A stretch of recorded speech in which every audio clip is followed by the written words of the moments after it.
Since that very first episode 26 years ago, SpongeBob SquarePants and his friends in Bikini Bottom have shown the power of humor and friendship.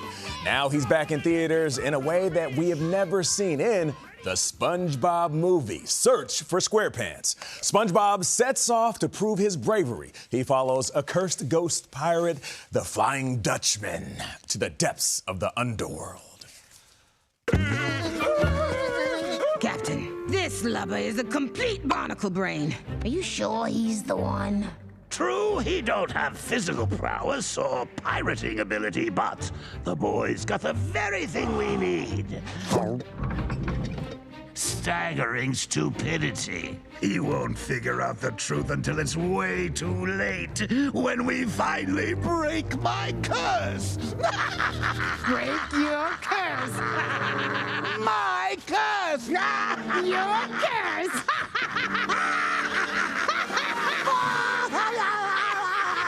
What are we laughing about? Mark Hamill, the voice of the Flying Dutchman, and Tom Kenny, the one and only voice of SpongeBob SquarePants. They are with us first on CBS Mornings. Good morning, fellas. Good morning, team. How are you? Good to see you, Tom. Let's start with you. We just saw that clip from that very first episode. Since then, SpongeBob has went on to have over 300 episodes, been on Broadway, been in the booth calling games for the NFL, another theatrical movie. What does this character mean to you? Well, he still looks the same. I don't. That's one big change from 26 years ago. But yeah, it really means a lot. It's this multi-generational thing. Like Mark and I have talked about this. When you're an actor or in show business, you're just carny people. You're just circus people trying to stay employed. Yeah. And you don't look at something lasting a quarter century and impacting kids who grow up on it and carry it into their adult lives and then pass it on to their kids. It's kind of this mind-blowing thing. And lately, I've had a lot of people coming up to me and just saying, hey, I'm a millennial. I need SpongeBob really bad right now. Thank you. Yes. And that's kind of an interesting sociological deal that's just happening right now. And Tom, what would SpongeBob say about the love that he is receiving these days? Oh, well, SpongeBob's all about the love. You know, I say thanks for the feels. But you know what was so funny is when we were watching it, Mark, how you go, and we're all adults, because we're sitting And here we're laughing. We're laughing at this. Because in a world where so many people are avoiding their feelings, you said this movie is all about feelings. Well, it's escapism at its finest. And I think at this time in our history, we need that. We need something it's therapeutic to just check your adulthood at the door and become a kid again. And one thing I loved about it is there's all kinds of humor, visual and verbal for the kids, but they're throwing in things that adults will get. Yeah, I saw a Puffy reference, Can't Stop, Won't Stop. Like, oh, isn't that? But I'm curious, when you got the job years ago, the voice that they told you they wanted, or what were you thinking the voice you wanted? And the same for you, Mark, about the voice. Well, Steven Hillenburg, creator of SpongeBob, he came to me before he had even pitched it to Nickelodeon. He was thinking, he had this pitch ready to show Nickelodeon, and he said, I have you in mind for this character. It's kind of mind-blowing to think that SpongeBob at one point kind of just existed on pieces of paper and little canvas boards in his desk.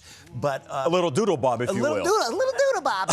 But yeah, he showed it to me and said, what do you think this guy would sound like? This is his personality. He's half a boy and half a man. He's part adult. He's part kid. He's part Jerry Lewis, part Pee Wee Herman, part Stan Laurel from Laurel and Hardy. And you know, just mix all that up and see what you come up with. And he liked what he heard. And yeah, I had the job. It was actually one of the easier jobs I've ever booked, you know. So, Mark, you've been associated with some of the most iconic franchises, not just, obviously, SpongeBob, of course, Luke Skywalker, Batman the Animated Series, you're the voice of the Joker. Some people say you are the definitive Joker. I would say that. Right? A lot of I would say that, too. It's incredibly therapeutic for me to be in this space with the both of you, but how do you go about creating these unique voices?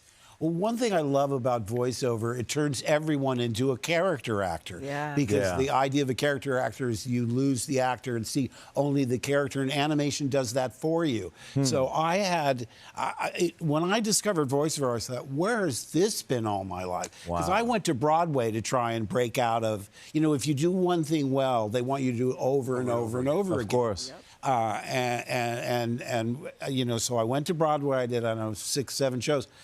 But my point is, when I really got into voiceover, I thought, oh my gosh, this is fantastic because, first of all, they're the most famous people you've never heard of. I mean, you work with people that we look at their resume, you can't believe how many characters they've done, but they have total anonymity. They can walk down the street and nobody realizes it's them. But it's so liberating because you're not seen, and you'll make choices you wouldn't make if you were on camera. Artistically. Well, yes, and with Joker. Some creative risks. Yes, exactly. It's kind of nice that this doesn't matter at all. At all. So you're kind of free of this whole shell, and if you can sound like the character, you can be the character. Right? Like if I was going out for on-camera stuff, they go, okay, middle-aged, dorky dad, maybe granddad at this point in his life. You know, that's kind of what you're relegated to playing. You know what I mean? I mean, because they pigeonhole you. Yeah. But like in voiceover, we play monsters and robots and good guys and bad guys and you know, every accent, every dialect.